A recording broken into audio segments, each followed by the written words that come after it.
सांगोला तालुक्यातील चोपडी येथे सरकारच्या विरोधात शेतकऱ्यांनी बोंब ठोकली। सध्या संपूर्ण राज्यभरात शेतकऱ्यांचे आंदोलन सुरू आहे। स्वामीनाथन आयोगाच्या शिफारसी मान्य कराव्यात, कर्जमाफी करावी यासाठी सोलापूर जिल्ह्यातील सांगोला तालुक्यातील चोपडी या गावात शेतकऱ्यांनी अनोखे आंदोलन केले।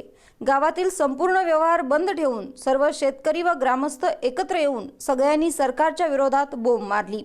अनेक प्रकारच्या समस्यांमुळे शेतकऱ्यांना बोंब मारण्याची वेळ आली आहे। सर्व पक्षातील लोक एकत्र आल्याने शेतकऱ्यांची एकजूट दिसून आली।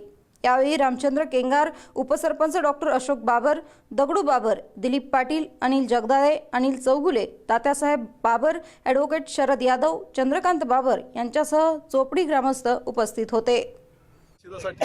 शासनाने जी आश्वासन दिली ते आश्वासन पूर्ण केले नाही। कुठलेही एक आश्वासन लबाड बोलून नुसतं बोलण्यात भाषण करून फसवेगिरी केली आहे। त्याच्यामुळं सर्व शेतकऱ्याचे नुकसान झालेलं आहे आणि या शेतकऱ्याच्या ज्या बाहेर ठिकाण दिले त्यांनी ठिकाण जे बंद पाळण्यात आले आहेत त्यात सामील म्हणून आमच्या चोपडी गावाने सर्व ग्रामस्थांनी बोंब ठोकून शासनाचा निषेध नोंदवण्यात आलेला आहे।